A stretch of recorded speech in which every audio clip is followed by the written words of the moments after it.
The garage sat at the edge of the city like a forgotten thought, squeezed between a shuttered warehouse and a railway line that screamed with passing trains, and inside it smelled of oil, dust, damp concrete, and years of stubborn survival.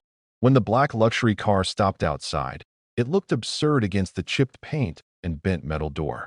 The driver stepped out first, scanning the place with unease, before opening the rear door and carefully unfolding a sleek wheelchair that probably cost more than everything inside the garage combined. The woman who emerged was composed, elegant, and coldly controlled, her posture straight despite the chair, her eyes sharp with the kind of intelligence that had conquered boardrooms and broken competitors. She had not chosen this place out of curiosity or hope, but out of exhaustion. Every prestigious clinic, every celebrated surgeon, every miracle promised by glossy brochures had ended the same way: polite regret and quiet dismissal. Inside, the mechanic was bent over an engine, sleeves rolled up, hands blackened with grease, listening not just with his ears but with his fingertips, as if the machine were speaking a language only he understood. He didn't rush when he heard the car, didn't straighten up like someone facing authority. He finished tightening a bolt, wiped his hands slowly on a rag, and turned around. Their eyes met, and for a brief moment something unspoken passed between them, a recognition neither fully understood.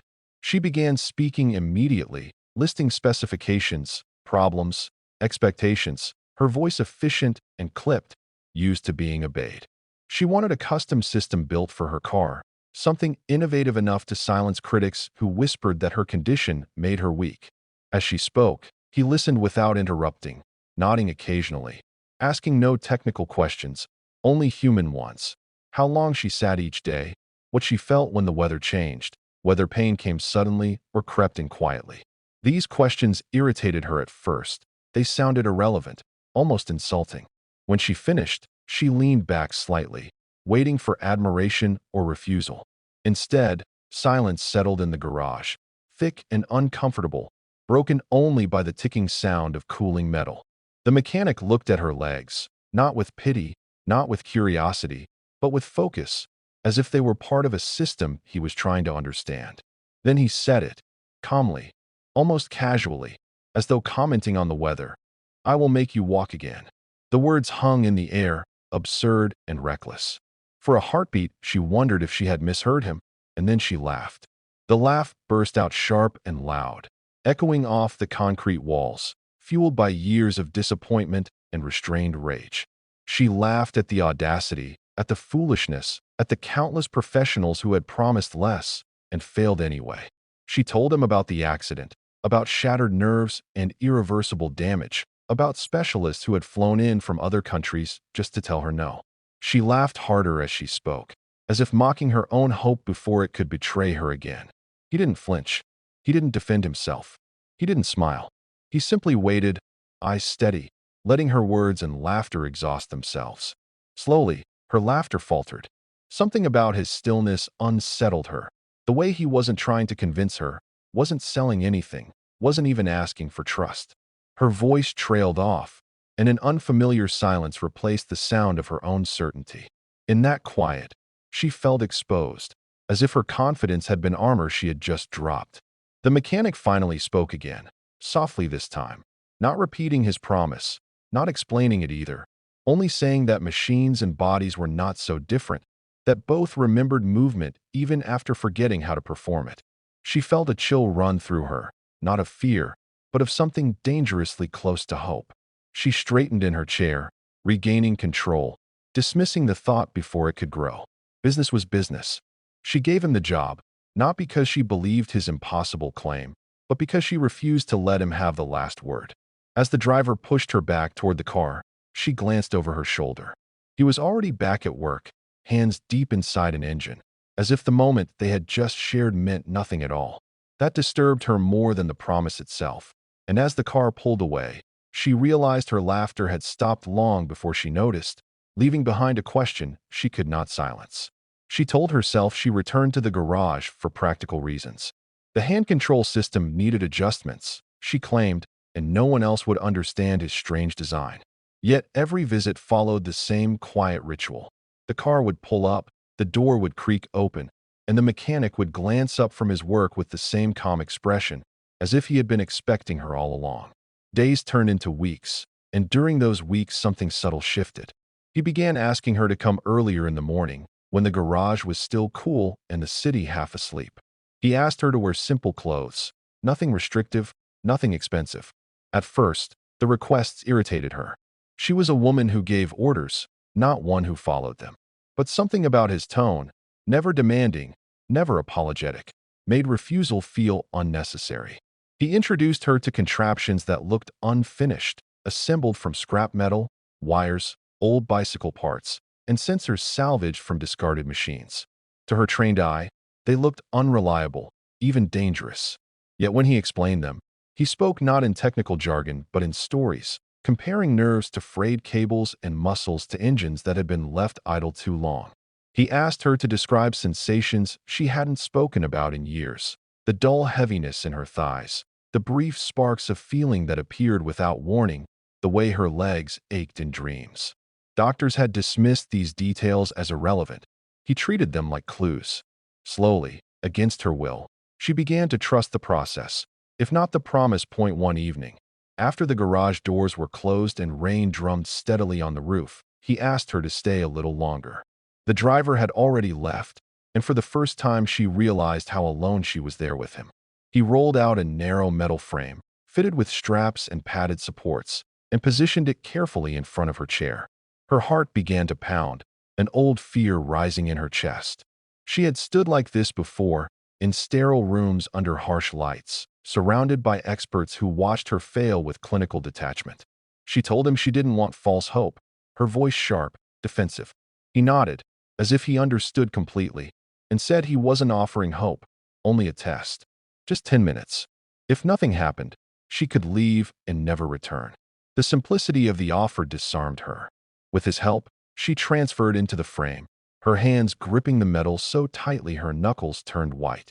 Her legs felt foreign, heavy, as if they belonged to someone else. When he told her to try standing, anger flared through her, followed by humiliation. "Don't say it like that," she snapped. He apologized, adjusted the supports, and waited.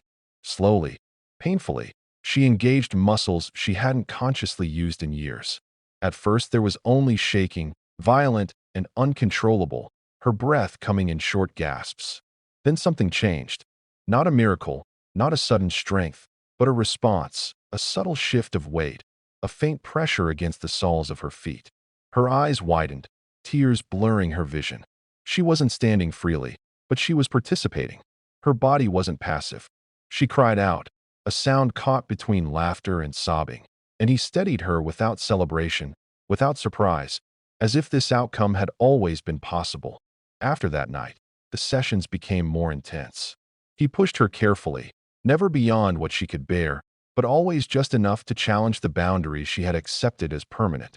Some days she left the garage exhausted and furious, cursing him, cursing herself, cursing the fragile hope that grew stronger with every small improvement. Other days she felt lighter, energized by progress, so subtle only the two of them could recognize it. He kept meticulous notes in a worn notebook, recording not just physical responses but her moods, her fears, her moments of doubt. In return, she began to ask him questions about his life, and the answers came slowly. He spoke of his father, a factory worker who taught him that broken things deserve patience, not replacement, and of his mother, who believed the human body carried memories deeper than pain. She realized he wasn't chasing fame or money. He was chasing understanding. The laughter that once protected her began to feel hollow, replaced by a quiet determination she barely recognized. One night, as she prepared to leave, she looked at him and said softly, "If this fails, it will destroy me." He met her gaze and replied, just as softly, "Then we won't let it fail." For the first time since her accident, she believed him, not because he promised success, but because he accepted the cost of trying. The city did not notice her transformation at first, because it did not fit neatly into a headline. Progress came in inches, in trembling steps taken between rusted workbenches, in the quiet victory of standing without support for 3 heartbeats longer than the day before. Inside the garage, time seemed to move differently. Seasons changed outside. But within those concrete walls there was only effort, failure, persistence, and the slow rebuilding of something she had once been told was lost forever.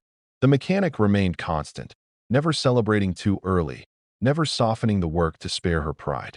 He treated each setback as data, not defeat, and each small success as confirmation of something he had trusted from the beginning. As her strength grew, so did her fear. The closer she came to walking on her own, the more she realized how much of her identity had been built around not being able to. The wheelchair had become both a prison and a shield, protecting her from expectation, from disappointment, from the possibility of falling again.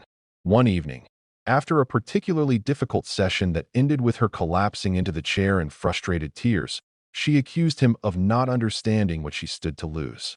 She told him that if she failed publicly, the world would not be kind, that investors and rivals would call her fragile, broken, unfit to lead. He listened, as he always did, and then reminded her that she had already survived the worst possible moment alone, in silence, without applause or sympathy. Everything after that, he said, was just noise. His words stayed with her long after she left, echoing louder than any doubt. When the day finally came that she took her first unaided steps, it was almost anticlimactic. There were no cameras, no witnesses beyond the mechanic and the hum of old fluorescent lights. She stood up, released her grip, and moved forward. Her legs trembled, her balance wavered, and fear surged through her, but she did not stop. 3 steps. 4. She laughed then, not the sharp, defensive laughter from their first meeting, but something raw and broken open, mixed with tears she no longer tried to hide. He did not rush toward her, did not catch her unless she truly needed it. He let her own the moment completely. Later that night, alone in her penthouse, she stood again, barefoot on cold marble, just to prove to herself that it had really happened. She cried quietly, mourning not just the years she had lost, but the woman she had been before the accident, and welcoming the woman she was becoming. The world learned the truth weeks later, when she walked onto a stage unassisted at a major conference. The room fell into stunned silence before erupting into applause. Journalists scrambled, social media exploded, and speculation spread faster than facts. Some called it a miracle, others a marketing stunt. She let them talk. When it was her turn to speak, she did not dramatize the journey or sell false hope. She spoke about patience, about failure, about listening to what others ignore. She spoke about a mechanic who worked in a forgotten garage and refused to accept the limits placed on him or her. She refused to name him at first, protecting his privacy, until she saw him standing at the back of the room, clearly uncomfortable, trying to disappear into the crowd. She smiled and told the audience that innovation did not always come from laboratories or luxury clinics, but sometimes from oil-stained hands and stubborn belief. The applause that followed was louder, more sincere, and for the first time in years, she felt no need to control it. After the event, she found him outside, away from the noise and flashing lights. He looked overwhelmed, unsure of what the attention would bring. She thanked him, not with grand speeches or promises of wealth, but with honesty. She told him that he had given her more than the ability to walk. He had given her back her courage. He admitted that he had been afraid too, that if he failed, it would have destroyed him just as much. They stood there in shared silence, equals at last, bound by something deeper than success. In the months that followed, they built something together, not a brand, not a spectacle, but a small center where people others had given up on could try again. Some succeeded, some didn't, but all were treated with dignity. And every time she walked through that garage, now cleaner but still imperfect, she remembered the moment she had laughed at an impossible promise, and how that laughter had stopped, making room for a future she had never dared to imagine.